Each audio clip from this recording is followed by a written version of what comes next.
Good morning. Welcome. I am super excited about today and our speaker this morning.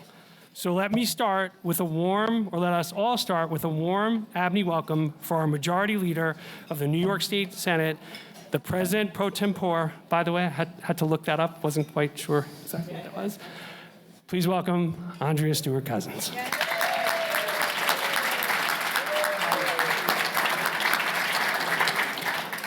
Part of why I'm so happy to have her here with us is, well, she has been hard to book. And I really appreciate that. From the time I've spent with her, I've grown to know and respect the Majority Leader as a get-it-done rather than a talk-about-it politician. I take great stock in that approach at this moment. Every time I think civic and political life is going to settle down, make more sense, feel a little less like a headline grab, and more like a plan people couldn't hold on to, it seems to go in the opposite direction. It is in moments of change that we appreciate the consistency and passion of our ABNY community. As we all digest this recent election, those who wanted a different outcome and those who got the outcome they wanted, let's remember, we are all New Yorkers. We all want a bright future for our city and state and for our communities. We're joined today by a number of our elected officials, and I want to take a moment to recognize them and thank them for their public service. I just ask that you hold your applause until the end. State Senators Liz Krueger and Jessica Ramos, Assembly Members Alicia Hindman, Grace Lee, and Tony Simone, and Council Member Carlina Rivera, thank you all for what you do.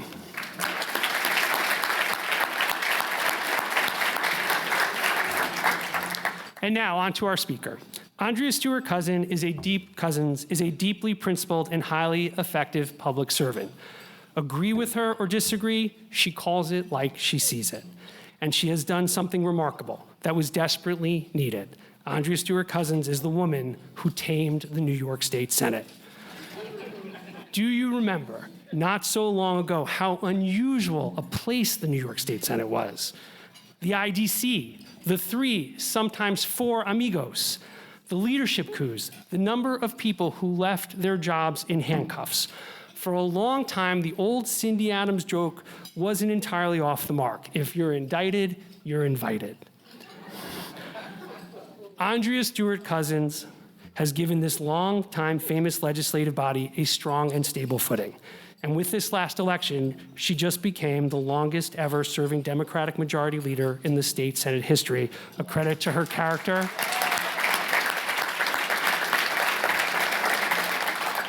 and to her many accomplishments.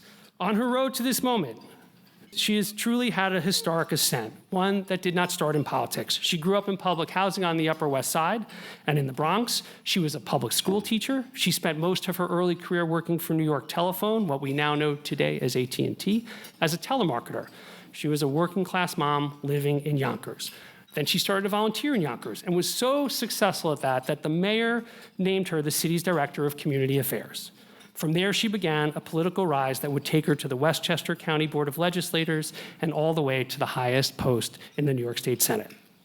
Her tenure as Majority Leader has been marked by numerous legislative accomplishments. She's done it by being dedicated to the quiet work of building consensus and smoothing over divisions before they become public spectacle. We respect that here at ABNY. At a time when politics is increasingly about spectacle, you have to admire a steady and wise hand to get things done.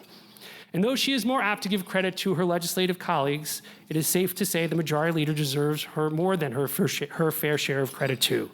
Passing congestion pricing back in 2019, which was no small task, guaranteeing access to reproductive health and contraception, raising the minimum wage this past session, protecting our kids online against addictive social media feeds, and passing the state's landmark law to fight climate change, to name just a few. We're excited to hear from her today about what she hopes for the session ahead, her priorities, and how she is responding to this political moment. Please join me in welcoming Andrea Stewart-Cousins.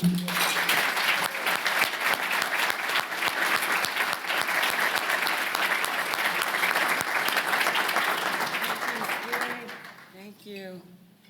Oh, good morning. Good morning. Come on, let's do it. Come on. Good morning. Good morning. There you go. There you go. So, Steve, thank you. He was telling me he was going to give me the 4-minute intro, and I was like, oh, do you have to?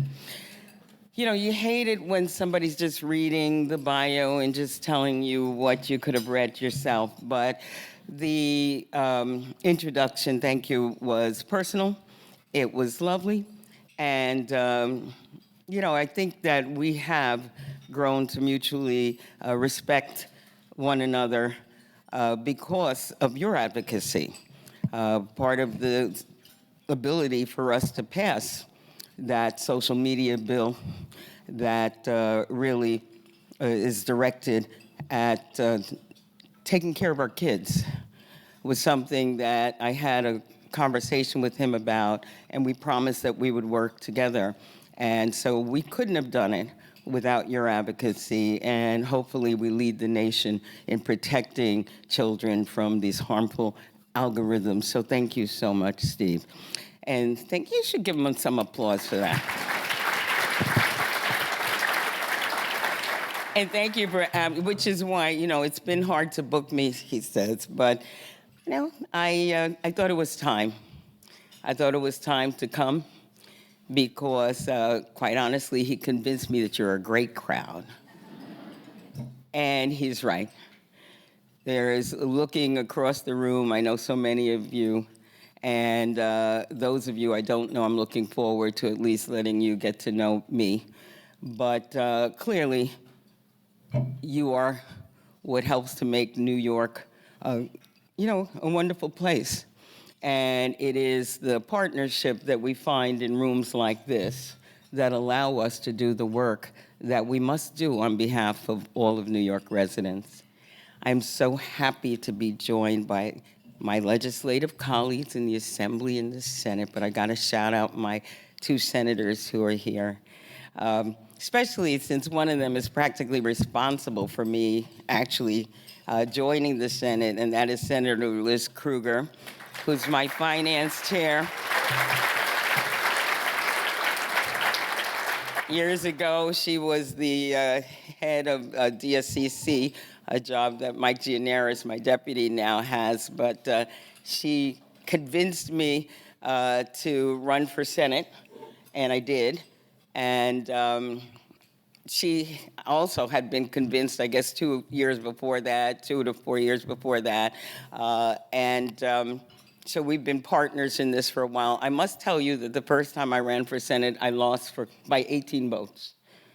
And the longest unresolved race in New York history, we found out that I lost by 18 votes in the February of the following year. I know, it always, yeah. But here I am. And so that's, you know, you do it again. You do it again, you know. So I just want I want to set the stage, but, you know, because some people are feeling like, you know, with elections and all. But, you know, things change. You just got to keep yourself focused. I also want to recognize Senator Jessica Ramos, who is my labor chair.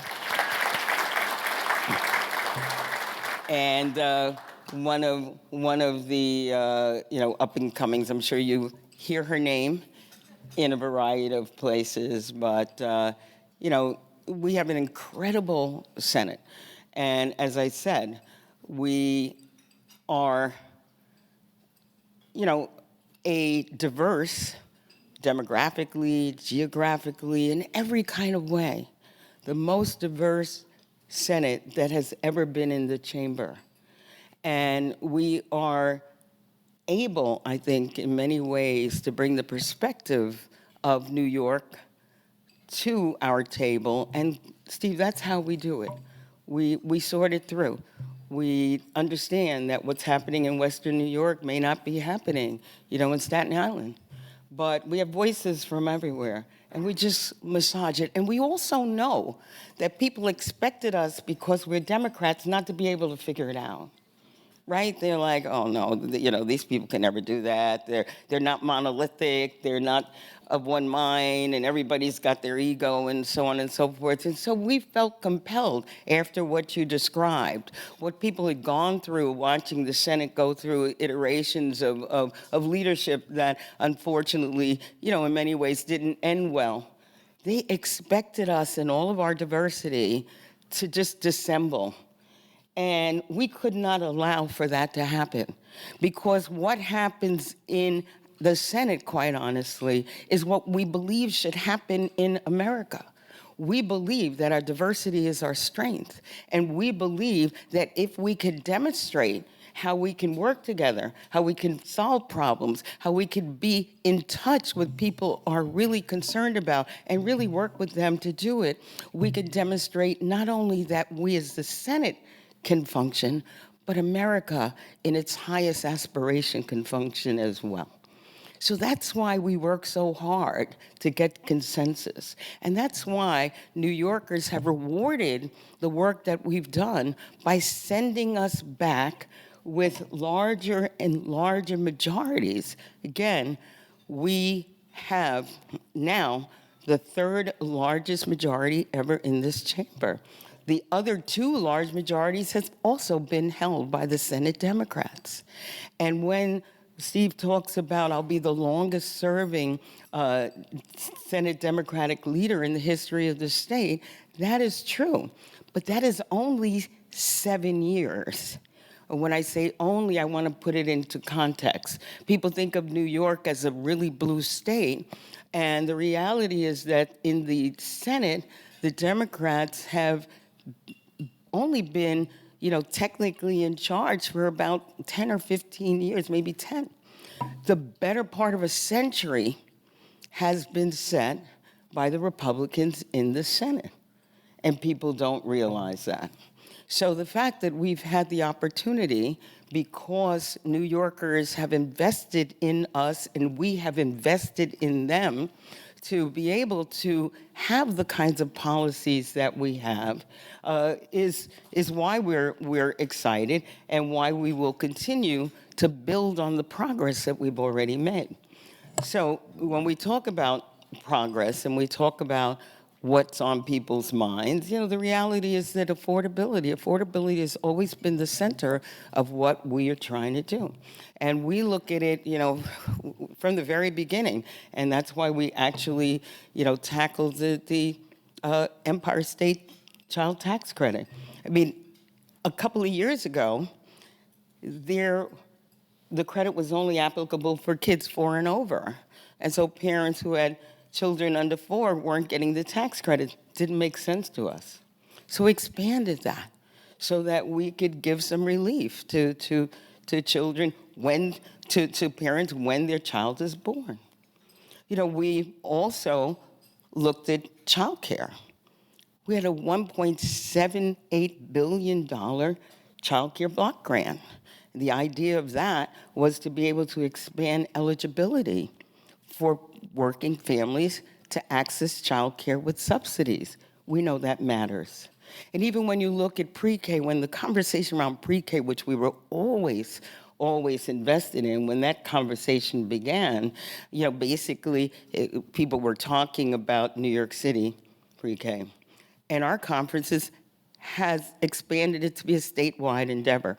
We understand that children have better opportunities to succeed in school when they enter with a vocabulary. In fact, I'd heard that they'd done some studies that says that, if a child's vocabulary isn't up to what it needs to be, by the time they're in the 4th grade, there's a prediction that they will wind up, unfortunately, in, not doing well in the criminal justice system. So not only does expanded pre-K allow, again, for parents to be able to get out of the child care cost situation, but also helps our children prepare so that they are able to succeed in school. So it makes perfect sense. We then did something that, Republicans had talked about for ages in terms of property tax cap. We actually capped property taxes in 2019, something they said we would never do.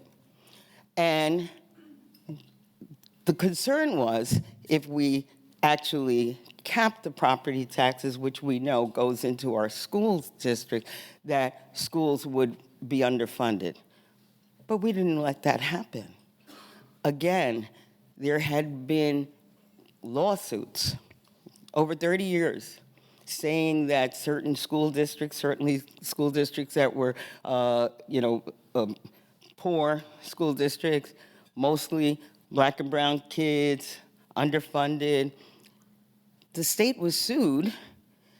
The state lost, appeal after appeal, and yet the money was not paid. In fact, that was one of the reasons that I ran for Senate, because I could not believe that after parents had realized that their kids' schools were underfunded and galvanized and organized enough to sue and then won, and then we still wouldn't pay as a state. It was unconscionable to me.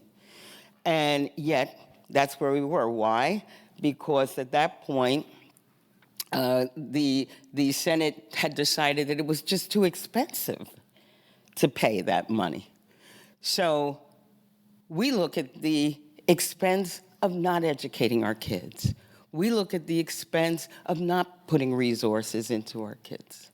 And so, although we did cap the taxes, we also understood the commitment. This money was still owed. And we worked extremely hard, consistently and diligently with our partners in the Assembly, and ultimately fully funded the foundation formula for the first time since its inception in 2007. $25 billion put into education, put into resources, and making sure that our kids at least, have a fighting chance. And we're not done fighting. We want to see, the scores. We want to see the accountability. We're not done fighting. And as you know, there's a conversation about whether or not this formula is really the right formula at this moment. But it's just a constant focus, and even for higher ed, we looked at tuition assistance. We raised the award that you can get for TAP, and we expanded eligibility for TAP too, because we know that higher education matters, and we wanted to make sure that we could allow for people to afford higher education while we froze tuition in SUNY and CUNY. We've invested, $1.6 billion more into our public higher education system. And we continue to focus on workforce development that is consistent with what the workforce needs, so their education systems are mirroring what businesses actually are requiring. And so we're trying to create, again, the next, and while we're focusing on after-school programs, because we know that matters too, we're investing in creating, whether it's more sports, because we understand that we have an obligation to not only make sure this next generation is safe and educated, but has a diverse opportunity and experiences, because they're going into a global society. And we continue on with making, affordability more accessible for our seniors.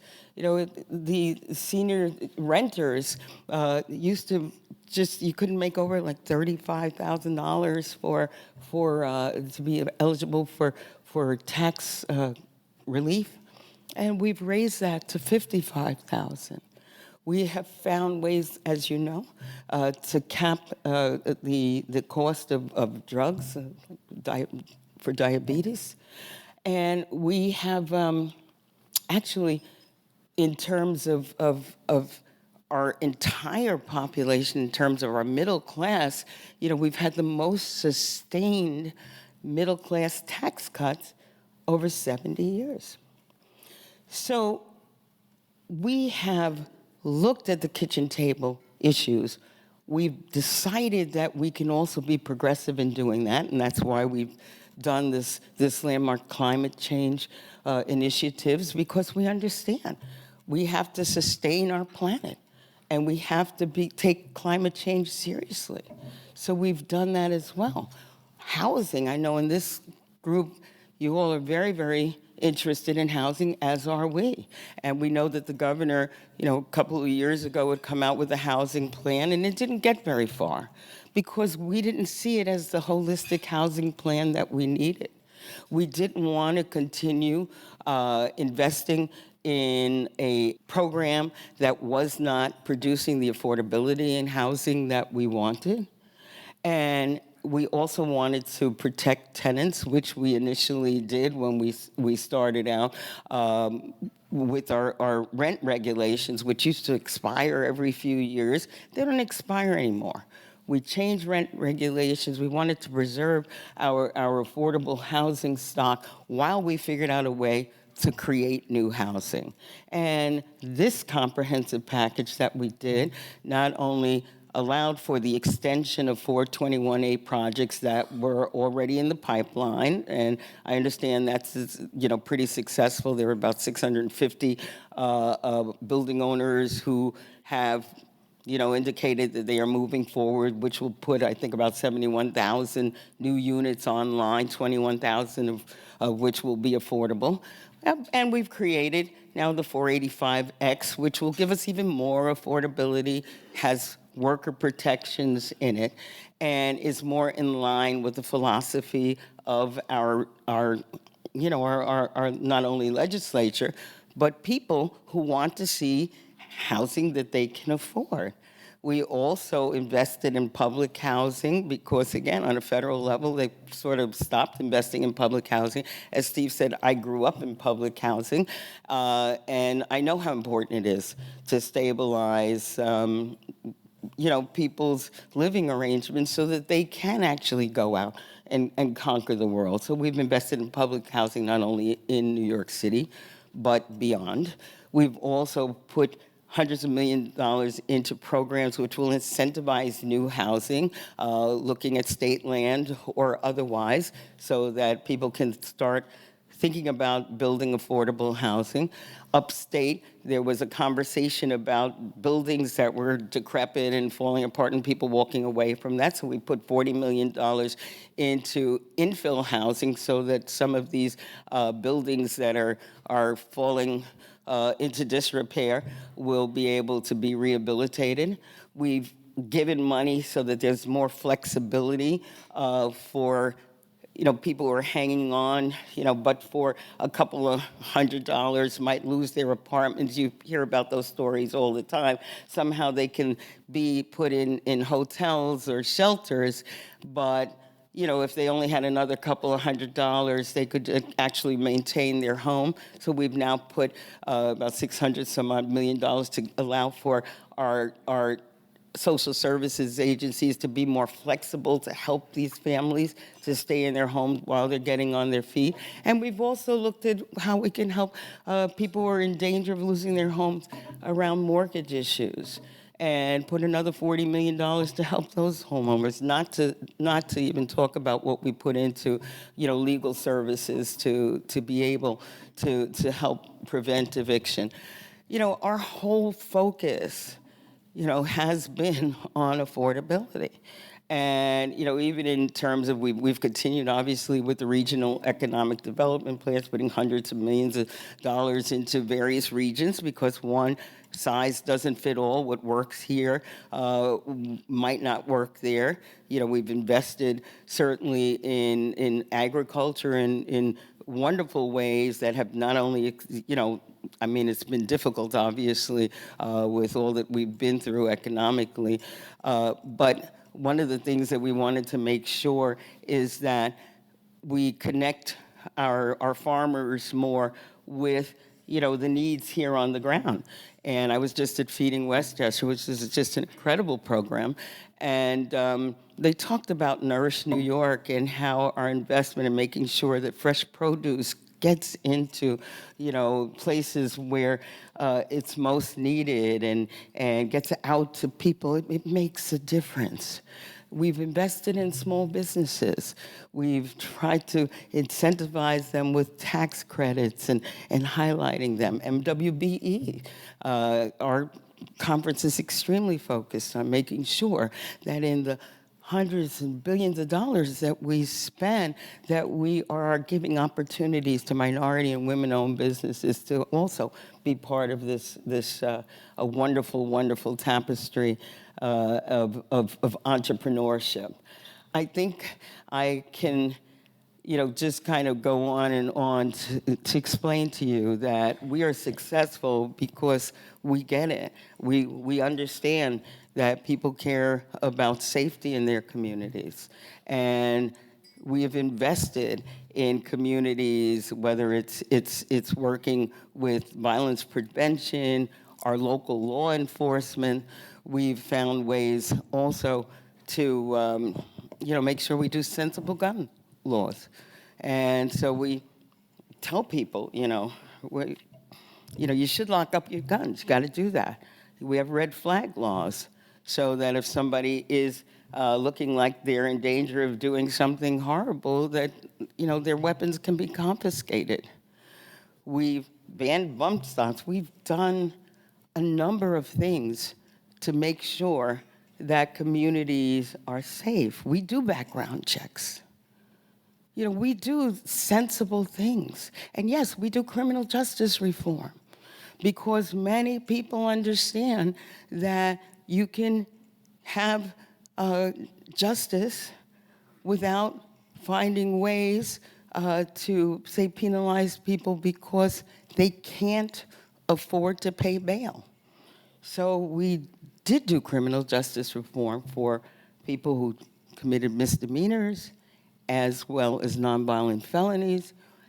However, if you are a repeat offender, you are subject to bail laws. And despite what people believe that, you could do anything and nobody's asking for bail, it's not true. We did not change bail for violent felonies, rapes, we did not.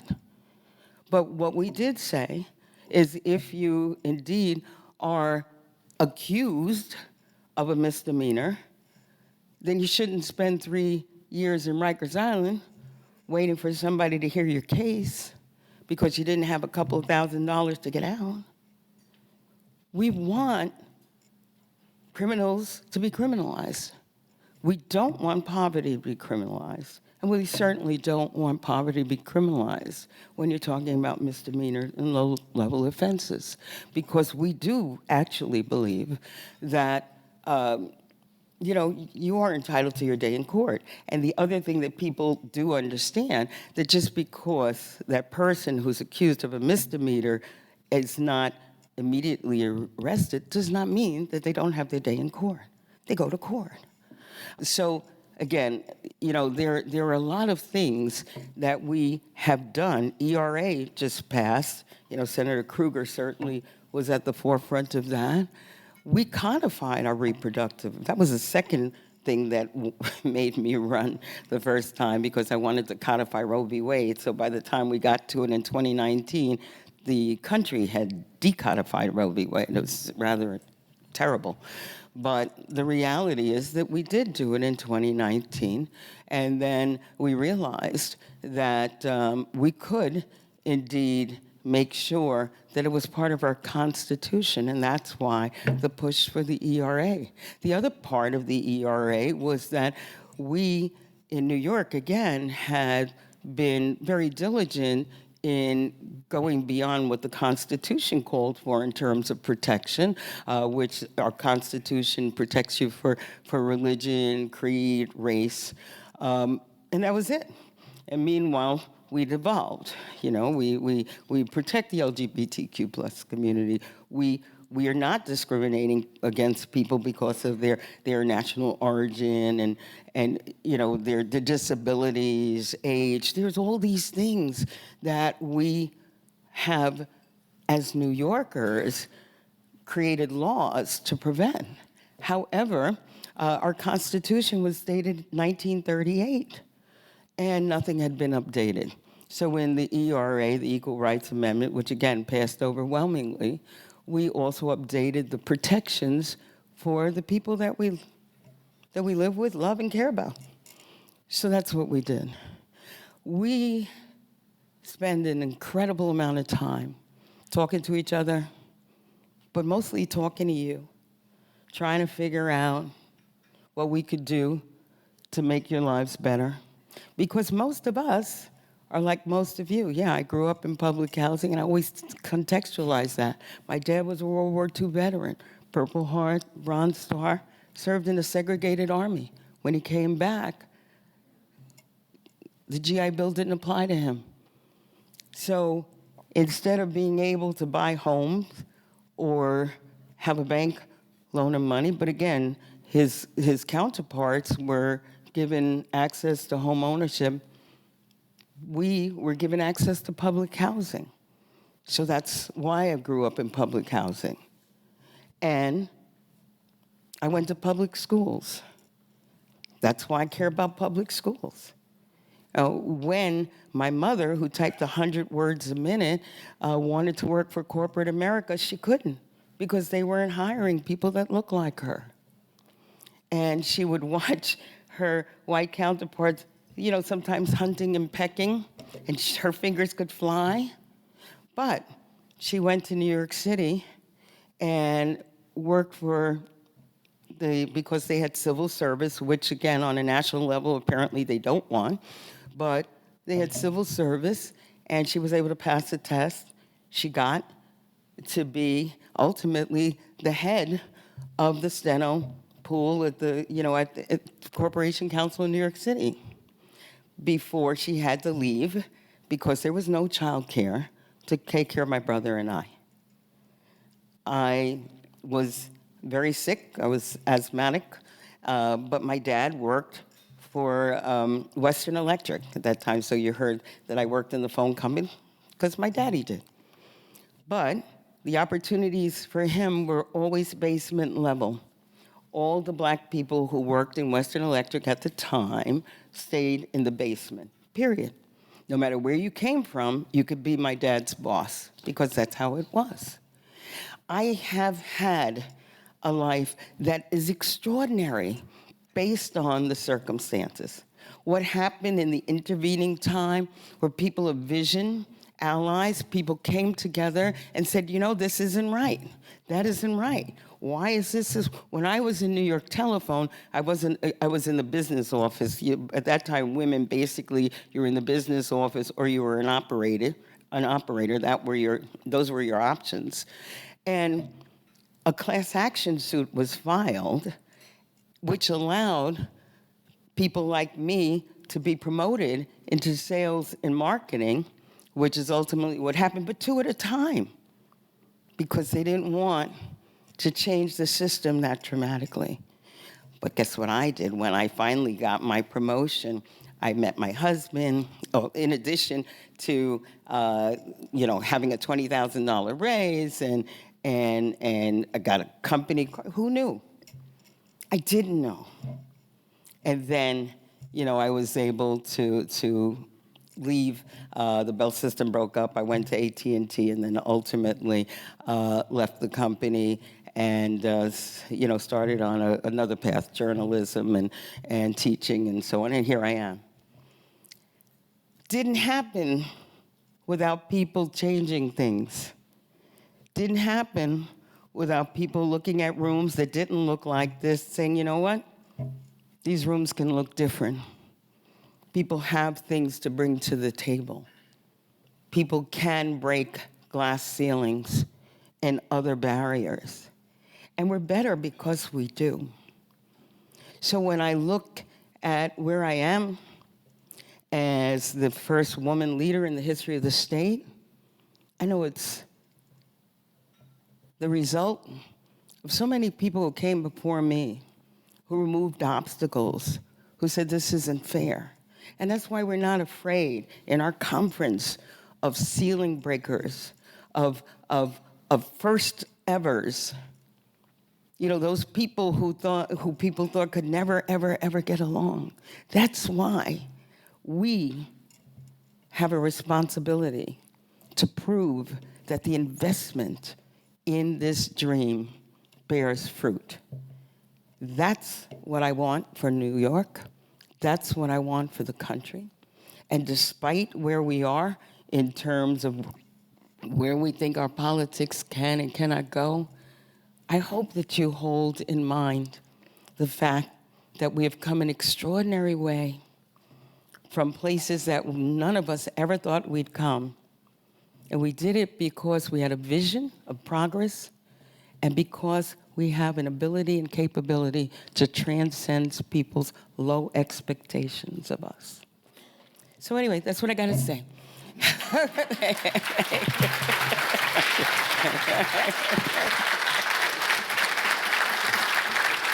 Thank you. We have time for a couple of questions. There's been talk of a special session. You mentioned things like climate and other things that would be happening in the new administration. Is it likely, and what would you hope to address in a special session if you do it? It's unlikely. So therefore, I don't have to answer the second. There it is. Well, then maybe I'll transfer to, how do you look at priorities for the coming budget season? I think our priorities remain the same. It's what continues to bring us our success. We're focused on the people that we serve. We're focused on affordability. We're focused on making sure that we build on the progress that we've had and on the confidence that people have given us. So, I don't say it's this or that. Basically, we go in with the same attitude of getting things done that people need us to do. Bill? Obviously, the events of yesterday were very disturbing and shaking. It was on the network news. It's all over the world. I know there's a piece of legislation in Albany.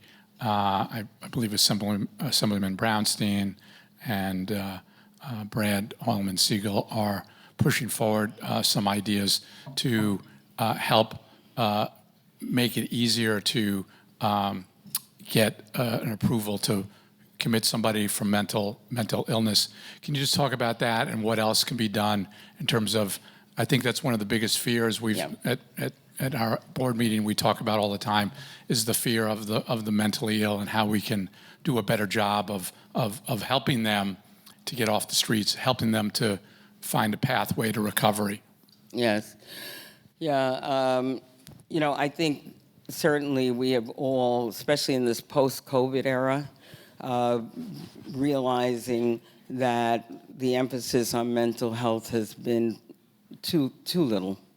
And we collectively have really invested more money than ever before. I think in this last budget, it was $1 billion that, again, was directed towards mental health in schools, expanding facilities, expertise, you name it.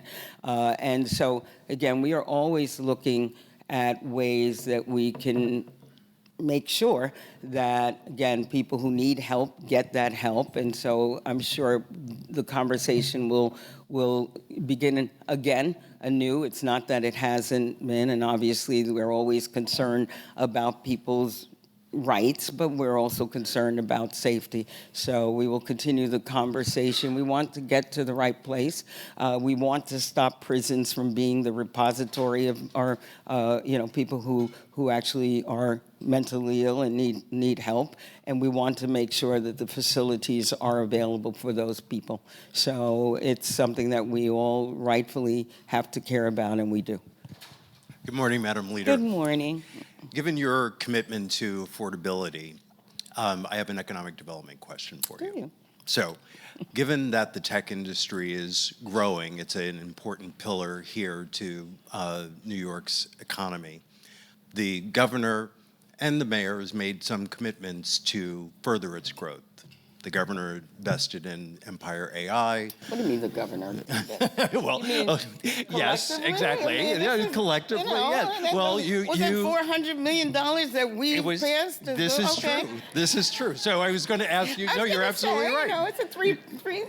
Yeah, you're absolutely right. It was a partnership. So I wanted to know what you thought the legislature could do to encourage There you go. more growth in the industry, because these are good, well-paying jobs, and a lot of them are grown with startup companies here in the city. So Yeah. we'd love to know what your thoughts are there. Well, I appreciate the question, and I think because I was, teasing you about but it indicates that we're interested. I mean, obviously, the conversation, was very broad when we first began it around what was expected from Empire AI, but we were able to drill down to the point where we felt comfortable in investing $400 million to begin to do, because we do want to lead in this area, and we do know, as you all know, that there are some pitfalls that we want to make sure that we are addressing and working together so that people actually understand what the capabilities are, what the constraints are, and how to work well with it. For us, one of the things I did was actually create a technology committee so that there is a repository in the Senate for all of these kinds of issues. And I'm very, very happy that we are focused on that part, because we know that's not only the future, but that's our present. And so we are looking forward to the partnership, the conversation, and we're looking for responsibility, quite honestly, from the industry as well. And we also want to make sure, again, that people are not assuming. I was at Stanford at a conference, and one of the professors, I know you're not going to like this, but one of the professors asked, I guess ChatGPT or whatever. Like I said, I know you're not going to like this, but asked about, what is the definition of a, I think it was somebody who was, undermining the government or something like that. But anyway, at the end of it, it pointed to one of the professors who was actually there and explained that she was somebody who was anti-government and so on and so forth. And it was a frightening revelation, because it actually wasn't true. They don't know why that was said about this particular professor. Fortunately, people didn't escort her off the campus. They, did the due diligence and so on. But, the question about where that information came from and how do you get it out? How do you not do this?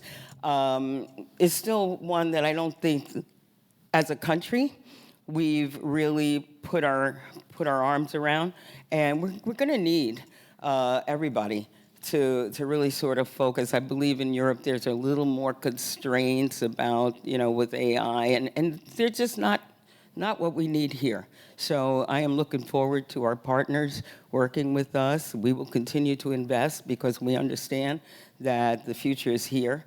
But again, I'm looking for some responsible leadership in that area as well. Okay. Andrea, thank you. You're so welcome. This was awesome. It's been lovely. I hope you come back. Thank you. I'll come back. Thank you.